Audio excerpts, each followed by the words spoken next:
The first time I saw his name marked present, it was 7 years after he vanished, and the classroom he was listed in didn't exist anymore. The building had been renovated, the teacher retired, but the attendance system said he was there, every single day. I found it by accident. I wasn't even looking for him. I was auditing attendance data for the district late one night, alone in my office, scrolling through rows of student IDs that blurred together after a while. Names, dates, check marks, absences. When you do it long enough, you stop reading the names as people. They're just entries, until one of them shouldn't be there.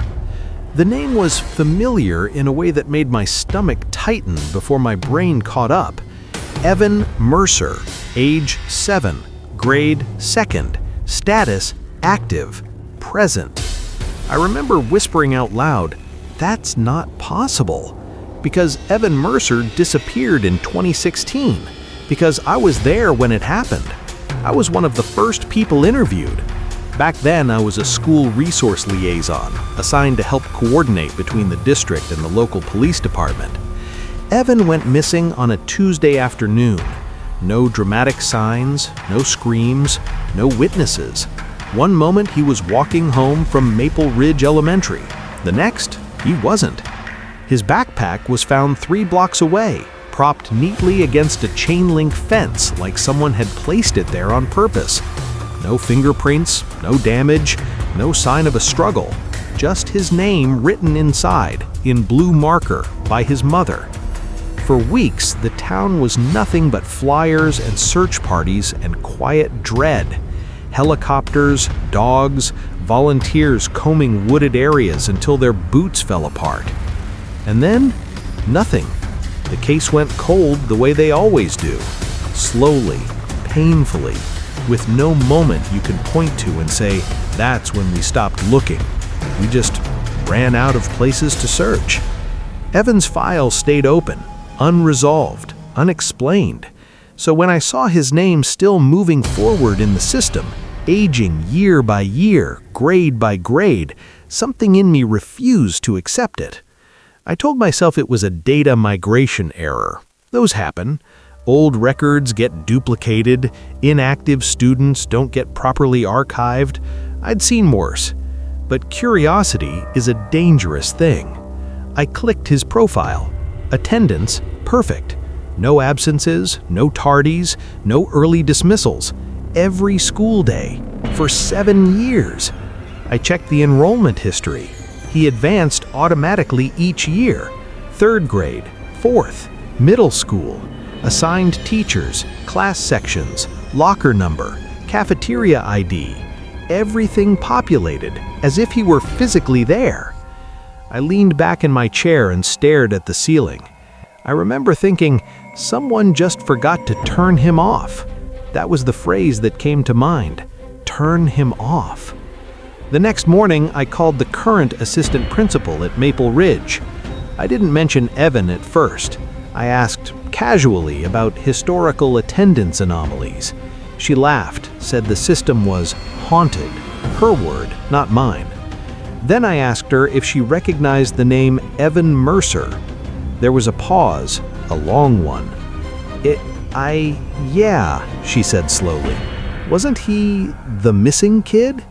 I asked her to pull up his attendance on her end. She went quiet again. When she came back, her voice had changed. "He's marked present today," she said. It was a Saturday. The system shouldn't have marked anyone present. I drove to the school that afternoon.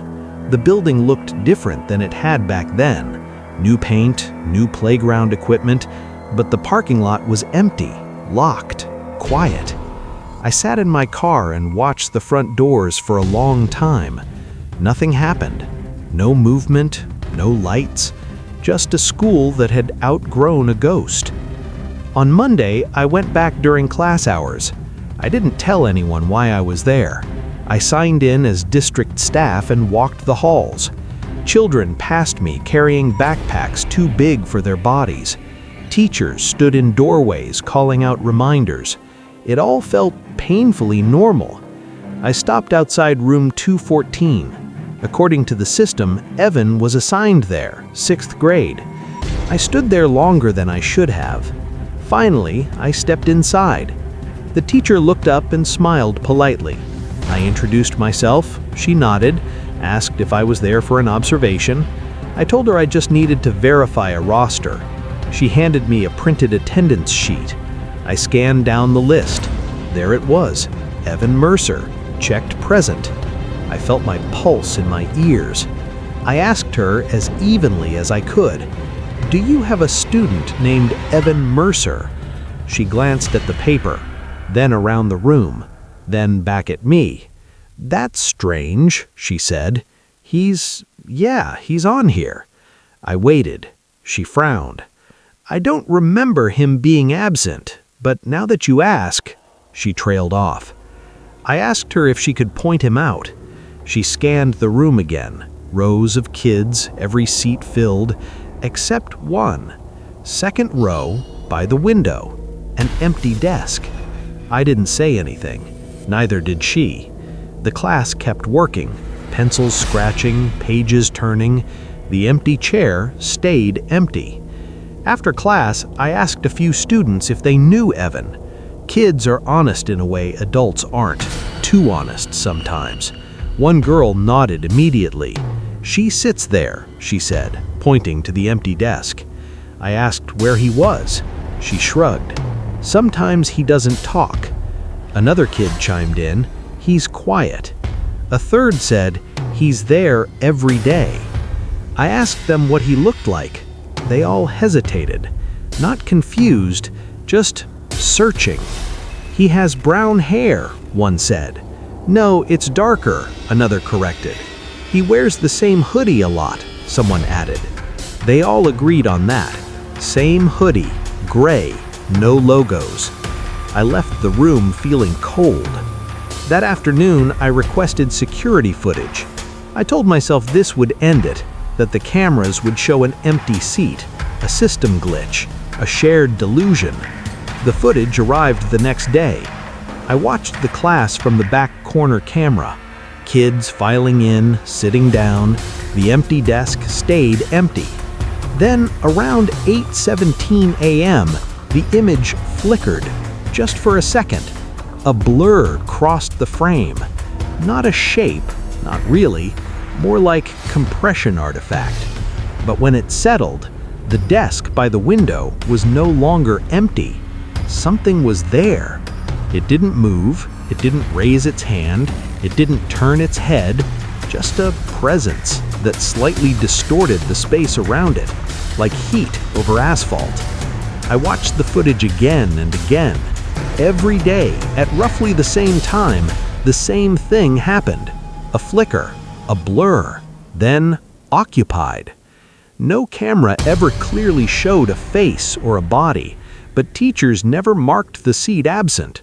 Substitute teachers never questioned it. The system never flagged it. I went back to Evan's case file, read every report, every note, every transcript. There was one detail I'd forgotten. The day he disappeared, his teacher marked him present that morning, even though his mother later swore he never made it to school. At the time, it was chalked up to confusion, a misremembered morning. Now it felt heavier. I visited Evan's mother. She still lived in the same house, same peeling paint, same wind chimes on the porch. She aged in a way grief causes, sharp, fragile. When I told her why I was there, she went very still. "They told me to stop asking questions," she said quietly. I asked who. "The school, the district. They said it was better to let things settle." I told her Evan was still listed as present. She closed her eyes. "I see him sometimes," she said. My throat tightened. "Where?" I asked. "At the bus stop," she said, "standing where he used to." She said the buses never stop, but the drivers slow down. She asked me if that meant he was alive. I didn't answer. What would you think if this happened to you? If your child vanished, but the world kept insisting they were still here? I dug deeper. Medical records, lunch payments, library checkouts, every system that synced with attendance showed activity. Books borrowed, never returned, meals eaten. But no footage in the cafeteria ever clearly showed him. Just that same blur, that same distortion, like the system knew he belonged, so it kept a place for him. Eventually, I was told to stop. Not officially, no email, no meeting, just subtle resistance. Requests denied, credentials delayed, a quiet understanding that this wasn't something to pursue.